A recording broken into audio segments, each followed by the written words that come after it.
I'm stressed. I'm exhausted. I'm just overwhelmed. Like I feel like I'm drowning. That's what I feel like. And if you also feel this way, first, you're not alone. And secondly, I've found something that actually has been really helpful. Let's talk about 3 easy steps for instant motivation. I run a business, I run Clutterbug, I work full-time, I make videos and podcasts, and I do a whole bunch of other things. And then on top of that, I became a part-time volunteer firefighter. If I'm not working, I'm studying, and I just like... Most of the household tasks have always been my responsibility, like the cleaning and the laundry and just all of it. And I look around and I just see piles of laundry that I need to get to, and there's a never-ending to-do list, and there's this stuff that always has to be done. And I'm having trouble keeping up when I'm super busy, and I've fallen into this trap of poor me. Why isn't my family helping? Why doesn't my husband or my kids notice how tired I am, how overworked I am, how exhausted I am? Why are they not helping? Why are they not emptying the dishwasher? Why are they not putting away the laundry? And this sort of like victim mentality has made me a nag. I'm yelling. Every interaction I feel like I have with my family lately is, can you do this and do this, and I need you to do this, and I'm nitpicking all the time, and so they're avoiding me. It's like, mom's on a rampage, everyone scatter. I feel like I'm drowning, and I feel like no one's trying to rescue me. Here's what I decided. I cannot control other people. I can't make other people do what I want, but I can control my actions and my attitude. And right now my attitude is negative and in this like, woe is meanness. So I decided it was time to save myself. I was not feeling motivated, friends, because when you're in the victim cycle, the last thing you feel is motivated. So I borrowed motivation from somebody else. I turned on YouTube and I just started watching motivational videos. People like, get up, rescue yourself, be amazing, no guts, no glory type of crap. You know what I mean? And it works. It does. It gives you like a little pep in your step. It gives you that little boost that you need. And I walked in the closet because the laundry's driving me nuts, and I looked at the pile and I wanted to run away. And then I thought, okay, step 2, 5 minutes matters. So I set a timer for 5 minutes. I started working, and then I did the third thing, which is so important when you don't feel motivated, and that is pair it with something fun. So I turned on a movie on my iPad and I just like zoned out, and literally before I knew it, it was probably 15 minutes, all the laundry was put away. I saved my freaking self, friends. And then I was like pumped, you know, because I accomplished a small goal and I forced myself to do it even though I didn't want to. And that made me feel so capable and so strong. And I went in the kitchen and there was dishes everywhere and I didn't do it and nobody else emptied it and I was peeved. I instantly had this negative like, ugh, thought like, this isn't fair. And then I caught myself because I don't want to spend my time nagging and begging and yelling and asking someone else. I'm just saving myself today. It's a save yourself day. It took me less than 5 minutes to clean this kitchen and I did it with joy. I was like, I'm doing this for myself. I am amazing and I can do amazing things. And I just kept repeating this to myself, whether I believed it or not. I felt it. What else is bothering me? What else? I gotta get those cobwebs off this light fixture. Every day I have noticed the dust and the cobwebs, and I tell myself I'm gonna do it when I dust the house. And I haven't dusted the house because I haven't had time, but it took like 30 seconds to dust the chandelier. And this is where I had an epiphany. I have spent months, if I'm being honest, months, being upset with my family because I'm drowning and they're not saving me. But what if they feel like they're drowning too?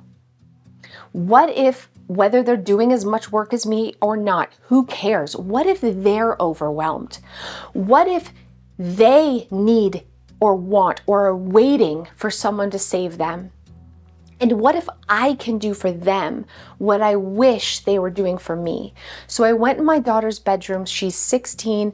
It was kind of wrecked, but listen, it isn't that she isn't capable. Right now, she's got a new part-time job, she's in school, she does hockey, she's in a play. She has more on her plate than usual too. So I can get her caught up. And this took like 15 minutes. This isn't about a deep down anything. This is like 15 minutes, I'm gonna catch her up. I'm gonna do something kind for her because I wish someone was doing this kindness for me.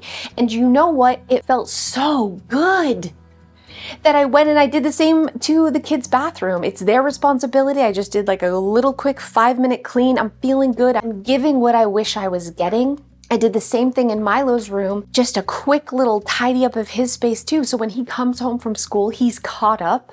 It's a little gift. Plus, I'm feeling in the mood, man. I'm in the clean and mojo mood. So I thought about other little tasks that were really crazy bothering me. Like, I went upstairs and I started organizing the closet that was in our kids' sleepover room, we call it. It's a room where we have air mattresses and a pull-out bed, and the kids are always having friends over, but I've never organize this closet. It's always been like a hot mess.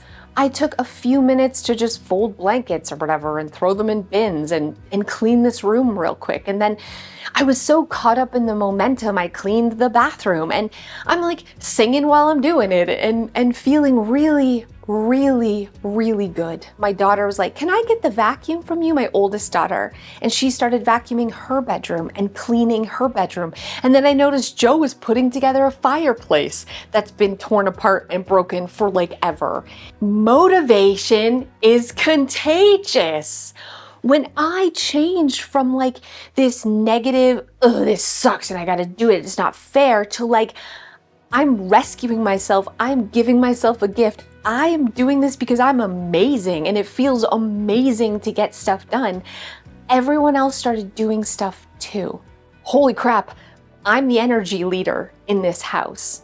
When I'm feeling low, everyone's feeling low. When I'm feeling unmotivated, everyone's feeling unmotivated. And I can get motivated in an instant.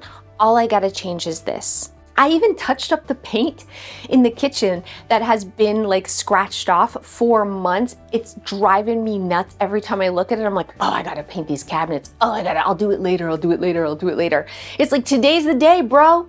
Today is the day. Today is later, my friend. It took like 2 minutes. I got the can of paint, I shook it, I touched it up, done. Bing, bam, boom's your uncle. And it was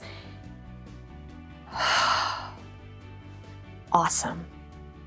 This is the power of just getting started. This is the power of telling yourself, I'm done being a victim and I'm gonna be the hero. It's all about how we talk to ourselves and the right steps to get started. I didn't say I have to clean the whole house today.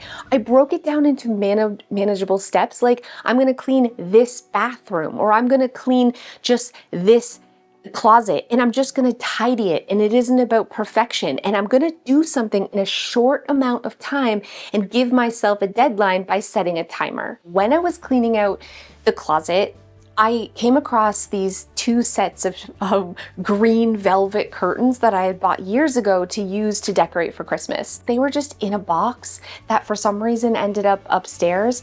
And when I saw these, my first thought is, I gotta decorate the whole house for Christmas. I have no time to do that right now. So I can either put these back in a closet somewhere, I can do it later, or I can declutter them. But I didn't really want to do that. Or I can do a mini project right now. And this is the secret to doing projects, is breaking them down into smaller components and then having a limit. So my limit is I have 1 hour to decorate my bedroom for Christmas, period. And right now all I have is curtains. I might have a couple extra strands of garland, but I don't have a lot. So limit number 2, I'm taking my kid to hockey. I'm gonna go to a thrift store. I have 15 minutes after hockey to just see what I can find with a $50 limit. I found pillow covers in the same green curtains. I found a wreath. I found a bunch of Christmas decorations that I could quickly grab. I was in and out of that store super fast. And I said, okay, the next day on my lunch break, I'm gonna decorate my bedroom. Good enough. I have 1 hour. I'm gonna finish it. It's not gonna be perfect. It's not going to be exactly what I want. I know it's kind of even early for Christmas, but I'm going to use these green curtains and I'm going to get something done, something checked off my list. I'm going to be ahead and it's going to feel amazing. So it's not like the green curtains rattling around in my brain.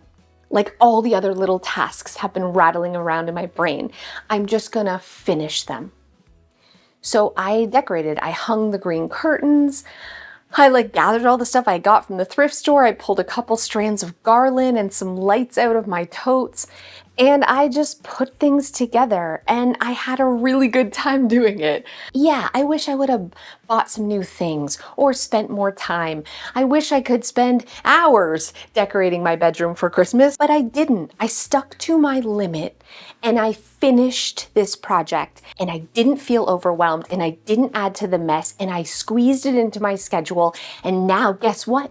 I feel like a freaking boss. I went from feeling like I can't even handle life to proving to myself that not only can I handle this, but I can feel good while doing it and I can excel at it. Only thing that changed between Saturday when I laid in bed all day feeling sorry for myself and Sunday when I was like a motivational boss was how I talked to myself, was changing my thoughts from a negative to a positive.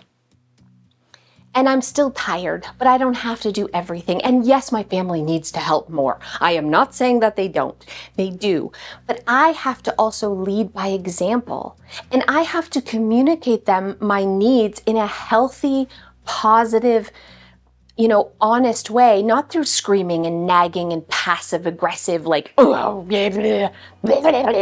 right?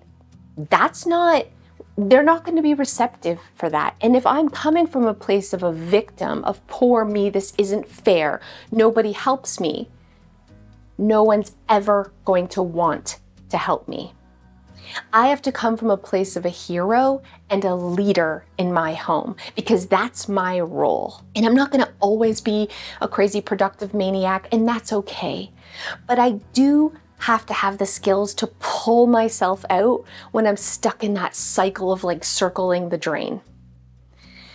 And I have the tools to do that. I can set a timer, I can borrow motivation from someone else, and I can pair it with something fun, and I can break big projects into tiny projects that I can do in 5, 10, or 15 minutes so that when I'm done them, they're done. And I feel great about myself and I want this for you too. So this isn't my normal type video, but I wanted to make this for you because stop waiting and hoping someone's gonna come and save you. You gotta save your dang self. You have one choice in this life, and that is to be a victim or a hero. And friends, I hope you pick hero. Thank you so much for watching, and I'll see you guys next time. Hey guys, thanks so much for those of you who have stayed to the end. Okay, so Mr. Bojangles, maybe if you have a cat, you can offer some help. Mr. Bojangles was a wild, feral, outdoor cat that got hurt. He was on our property, so I took him to the vet. He urinated on me. It's a long story. Anyways, then he got hurt again outside at night, and we took him back to the vet, and we ended up spending $1 bazillion on him. So I'm like, that's it. This feral cat is an inside cat now. And we had to train him to use a litter box, but the thing is, he's still a little wild. He hunts us and attacks us, and he attacks the dog sometimes, and he gets bored and he scratches all the furniture, even though he has scratch pads. So I've been putting him outside during the day so he can he catches mice and moles and brings us dead birds as gifts. Thank you, Bojangles, to the front door. But then he's tired at night. But lately, I was actually filming, decorating, and I hear a big bang. He's throwing himself into the windows. So he's climbing on the roof and then trying to get back inside the house by literally hanging off the side of our screens or jumping at the window like it's open. I don't know what she's thinking. So is he just gonna have to be an inside forever cat? And if you've ever had a wild inside forever cat, how do you tame him, man? Is there a special toy? Because I've tried the catnip. That just winds that boy up. Guy's insane. And if he doesn't get enough exercise during the day, he'll like just wake up in the middle of the night and attack us, just attack our faces. So, Mr. Bojangles, I love him, but I need some advice, because obviously he wants to be inside 24/7, but also that boy's crazy. Let me know in the comments below, and I'll see you next time.